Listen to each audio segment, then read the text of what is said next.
Winnipeg Baroque Festival is in full swing. Since March 30th, Winnipeg audiences have been soaking in the glorious and at times deeply intimate sounds of the Baroque masters.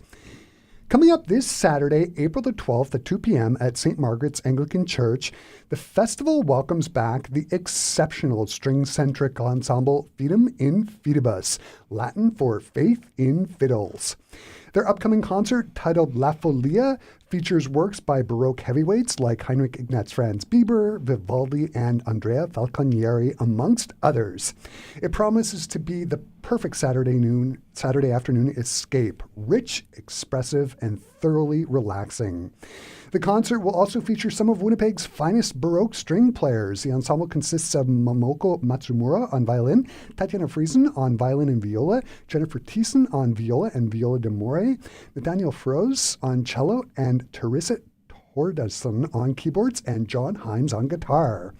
And joining me here in the Classic 107 studio to chat about the upcoming performance are three members of Fidem in Fidibus, violinists Momoko Matsumura and Tatiana Friesen, and guitarist and lutenist John Himes. Hello. So Hi. great to have you all here. Thanks for having us. Good to be here. Thanks for having us. So John, I got to ask, we just heard a little bit of music for Baroque guitar. What did we just hear?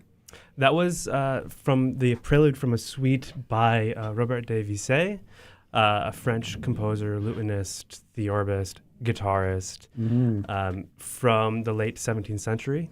And he was in the employ, when he wrote that, newly in the employ of King Louis XIV. Nice. The Sun King. Mm-hmm. So this is the second time Fidem in Fidibus has performed at the Winnipeg Baroque Festival. The concert must have gone very well last year because here you are again performing. How was your first performance at the Winnipeg Baroque Festival last year? And were there any lasting memories or things as performers that you took away from the performance? Yeah, I think our concert was a big success. Mm-hmm. And the highlight for me was to see audience member after the show. They were so happy and so enthusiastic about what we just shared with them. And that just made me think, okay, we have to do this again. Yeah, that sounds fantastic. Mm-hmm. Can you talk about how you all found out about each other and decided to perform Baroque chamber music together? We were just talking earlier about, I think, I met Momoko actually as a Sistema instructor 10 years ago or so, a little while back. But we didn't play together, I think, for a while until after you had done some Baroque stuff with TBSI and that sort of thing. Have played together more now that I have picked up Baroque violin in addition to viola. There's a lot more that we can do together if we're both playing violins. And I met John back when I was teaching the Collegium ensemble at the U of M. And John was maybe the person there who was learning the least from me. Not true. Well, I'm new to the scene, so I'm from New York. I moved here about 5 years ago, and I came here to do my master's and move to be with my partner Theresa. And during that time, my interest in early music grew quite a lot. And so, yes, I met Tatiana, who was in the scene, and we had at that time the Collegium Musicum musical ensemble at the U of M. Since then, and this is where I got to know Momoko better, Theresa and I and Momoko went to the Toffel Music Summer Baroque Institute in 2023. I know that some of our other ensemble members are also alum of that, most of them actually. So it was there that I started to explore these instruments, and now exploring them again. The group performs on period instruments. For those who don't know, what's the difference between a modern day violin and a Baroque violin? And can you also talk about the differences in the bow, Momoko? Yes. So the violin itself, the shape didn't change so much. It's still made from wood, and parts are pretty much similar. But I would say the biggest difference is strings. For Baroque period instrument, they used to use sheep gut string. Yeah. So then it progressed to synthetic metal strings. And so the sound is so different. Gut string has, I would say, a little more mild timbre, and synthetic strings are a little more like a metallic sound, or projection is different. Yeah, so this modern violin is designed for to play in the modern concert hall, like huge concert hall. Yeah. And really project, Yes, and a bow, the shape is different. I cannot show you on the radio, but actually Baroque bow looks like a bow and arrow. The shape is different. It's because of the projection as well. So the time progressed, and modern bow are made to project bigger sound. And we were talking about this off air. The intonation's different too. That's right. Can you talk about 415 and what that entails? Yes. So 415, it means 415 hertz. And modern instrument, we play 440, A equal 440. That's like international, what do you say? International standard tuning. Yeah. But for the Baroque, we were playing on A equal 415 hertz, which is actually half step below the standard A 440 tuning. It helps, I would imagine, create a warmer sound as well, right? Yeah, well, the strings are also developed for that too. Like when we buy gut strings, the gauge is specific to playing at that pitch. It's also worth pointing out that in the Baroque period, there's no standard. So tuning was just kind of all over the place, and we've picked 415 as historical players a bit arbitrarily. And there's even scenes, if you're doing French opera, that will be another half step lower if you're playing in Versailles or something like that. And some Italian Baroque stuff, we actually play higher. Yeah. So it's not very straightforward, but we've kind of picked this average lower-ish pitch to say this is the new international standard for. So if you're a violinist back in the day, even you were traveling, you sort of had playing with orchestras, you sort of had to fly by night as far you tune as to the organ in the town where you are. Right, basically. that's standard. Or the wind instruments, because they can't adjust as much. John, aside from playing Baroque guitar on this concert, you're going to be playing lute. How did you get into the lute, and how many strings are typically on a lute, and how are they tuned? Sure. So earlier you asked about the concert last year and our takeaways from that. Last year I played continuo, as an accompaniment role on a modern nylon string classical guitar, which is not ideal, but we made it work. So this year, and much, I think, to the pleasure of my ensemble, my team, I have sourced some real period instruments. So I have a lute and a Baroque guitar, like the violin. Those use synthetic gut strings, makes the warmer sound. I got into them by necessity to play this music, and it really does make a huge difference, contributing toward the sound. The question, how many strings are on a lute? Well, however many you put on, depending on where you are in time and place. The one that I'm playing has 8 courses, which means there are 15 strings on that particular lute. And if anybody is curious, they can come to our concert on Saturday and see that. Yeah, and my understanding is there'll be like strings that are sort of paired up, and one will vibrate sympathetically with the one next door. Is that right? Right. So the terminology is we don't call them strings as much as we would say there are multiple strings in a course. So you'll have 2 D strings, for instance. You just call that the D course. Right. And there are 7 courses that are doubled, and the highest string, the chanterelle, the singing string, is a single string. The concert last year featured music of Heinrich Ignaz Franz Biber, and for this concert on Saturday, you're also going to be performing one of Biber's Rosary Sonatas, the second, known as the Visitation, and also Biber's Fidecinum Sacro Profanum. Is that right? Yeah. When I think of Biber and the violin, one of the first things I think about is the scordatura tunings. First of all, Momoko, can you talk about what scordatura is and why violinists are so fascinated with it? Sure. Scordatura literally translates mistuned in Italian language, and this is the practice of tuning string instrument to an unusual or non-standard configuration to achieve specific sonic effects or facilitate certain music passages. Then I know on Classics 107 last week you guys were talking about mystery sonata. Yeah, the rosaries, yeah.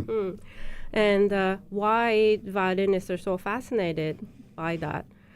Wow, I was fascinated, and at the same time I was scared. Because it's just so wild out there. Yeah. It's different tuning. Your violin sounds totally different, and different resonance you create. So, for instance, I am playing a second sonata, Visitation. That's tuned to A, E, A, E, instead of G, D, A, E, which is the standard. Yeah. So you can probably assume A, E, which major it's going to be, or minor. It's an A major piece. So all the A major chords are ringing like crazy. Yeah, because everything's in fifths and fourths. Exactly. Yeah. It's so wild. And also, but music is written in scordatura. So you see the like F, but it comes out like E. Oh. Or like, so I was having such a hard time in the beginning. So many wrong notes coming out, and it was wild. Yeah. I mean, it sort of leads to my next question. I mean, it obviously creates challenges, right? Yes. String players, you spend so much time in various positions on the fingerboard and learning where things are, and you sort of have to reprogram your brain to play these Biber sonatas, That's right? Yeah, but it's a fun challenge to do. I have to say, I love me a good Baroque chaconne, and the name of this concert is La Folia. Can you talk about what exactly La Folia is? Yes. La Folia is the folk tune from 15th century, from, I would say, Iberian Peninsula. Yeah, so Portugal, Spain. Around Spain, yeah. Right, so that's a tune, and accompanied by bass line, which is fixed bass. Yeah, how do you call that? A ground bass. Ground bass. It repeats. Yeah. And I was doing some reading about La Folia. Apparently, it's hugely popular, and all kinds of composers have written music above the ground bass based on La Folia. Tatiana, is that right? Corelli does one. Vivaldi does one that we're playing in our show. There's a Gemignani. And I was actually earlier today listening to like a few of those and going, how have they approached this? And in a way, they kind of all sound the same because it's the same material. But you can hear the personality of the composer coming through. And I was thinking back, John has talked about the Tafelmusik program. One of my assignments when I was there was that we were given La Folia and told, write divisions on this. Oh, wow. So as an exercise, as players, as in the process of figuring out how to ornament and how to just come up with stuff that's, it's in the notes on the page, but you're pulling it out in a composing kind of way. And by divisions, it's an exercise. So I think probably there were composers who were just doing this because their teachers told them to do it. And then, it's such a captivating, you do want to keep coming back to it. So and by divisions, you're essentially talking about a variation on it's a way of ground bass, taking right? something with long notes and you literally divide into various patterns of shorter notes. And then once you do that, you can also decide I want to back out and do long notes again. So speaking of La Folia, there are going to be a couple of pieces on the program by Andrea Falconieri. He was a lute player. I was listening to this piece, Falias, Ecca, help me out here, Ecca para mi senora donna torre. Ecca para mi senora. Hallelujah. Etc. There's an opening section, and then there's an actual piece called La Folia. Can you talk about this music by Andrea Falconieri? Can we do have some notes on that one, Momoko? Sure. Falconieri. So he, as you said, he was a lute player and a composer, and he he was active the end of Renaissance era to beginning of Baroque period, and he at the time I think people composed lots of dance music, and he published the set of dance music, and we just took Folia, also Chacon from the set. And what does he do with La Folia? Like what's his take on it? So the take is I found his music is very fascinating. Yeah, then apparently he was such a unique character. Yeah, and I just kind of did some research, and all of his music title is very interesting. And I read something like, so he was working in a convent, but all the nuns are very distracted by his music. And yeah, they couldn't focus on their practice anymore because his music was really very, I would say, very sensual. Yeah, very interesting. But anyway, so he used, for this La Folia, he used Folia tune and developing the tune. Yeah. Just worked on it that way. What do you all enjoy about playing Falconieri's music? Well, I was going to say about that, the piece, the folias that we're doing, it's really fun as a violin duet. There's all this throwing things back and forth and sort of just increasingly complicating things in a way that's really fun. You never kind of know what's going to happen next. But you also aren't stuck in like something really, really difficult because you're tossing it back and forth and kind of challenging each other with it. And I find that fun. Yeah, certainly with like a folia, with a ground that is so ubiquitous, there are composers who probably didn't write over it as well as Falconieri did, right? So it's a lot of the joy is in the writing, certainly for the string players. From my perspective, I'm playing continuo, so I get one note, and then sometimes I get a figure to tell me which chord to play. Usually I have to assume what chord it is. So my part is as modular as I make it, so I can have as much fun as I want with it, which also makes it enjoyable. But yeah, I would say from my perspective, Falconieri's writing and the counterpoint is just really quite evocative and rich. And knowing what I know about Baroque, especially Baroque Italian chacons, it's very typically the lute player, the guitar player that keeps that chacan rhythm going and keeping that forward momentum cooking, right? Yeah, I'm the rhythm section more than I expected I would be. Yeah. But you have a team too. You've got cello and harpsichord. I should not forget that. Thank you. Yeah. And we're playing around with that mixture too, as we every variation. So, well, do we need cello here? Do we not need cello here? Etc. You mentioned Vivaldi's take on La Folia, which is on this concert. I listened to it this morning. It sounds incredibly virtuosic. Is it? And how many times is that ground bass repeated in Vivaldi's take? We have to divide the number of measures by 8 measures. It's 20 numbers, isn't it? 20 sections? Yeah. So he takes this repeated ground We'll bass. look at the score quickly. Yeah. He takes a repeated ground bass and 20. 20 times. So you've got the La Folia ground bass, which is repeated 20 times, and then he writes virtuosic violin music over top of it. Momoko, what's it like to play? It's super fun. I'm loving it, but it's a challenge. Yeah, because it's every 16 bars, scene changes, and it's fun, but it's it's totally different scene. Yeah, and also the challenge is because we're repeating 20 times. I don't want people to get bored. So but it's fun. Is there a second violin part in it? Tatiana, yes. It's actually this folia, Vivaldi's version of it, is in the form of a sonata for 2 violins. Trio sonata. Yeah. Whereas other, like the Gemignani one, is actually a concerto grosso, which has all this orchestral stuff in it. But it's a big violin duet with friends. But we made we were playing as a quartet version. Right. Yeah, we wrote a viola part. Yeah. Oh, no, we didn't write it. Where did we get that from? From IMSL. From the internet. International Music Score Library Yes. Project. It's a beautiful thing. Yes. John, you're playing Robert Devisé's music on Saturday's program. It's beautiful. I was introduced to his music through a CD that was recorded by the lute player Jean Rondeau.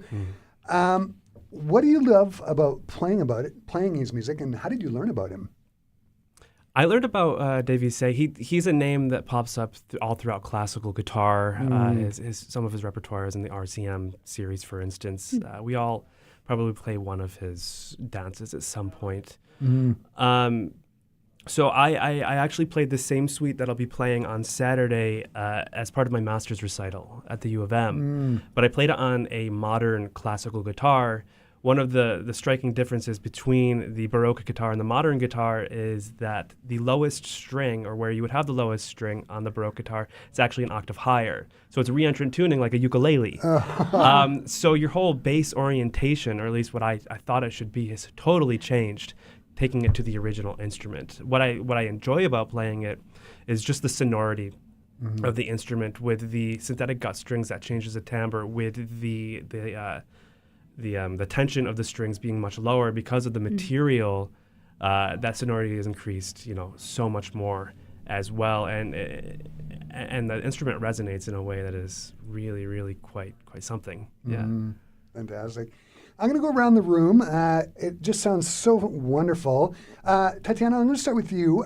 What are you looking forward to most about performing on Saturday?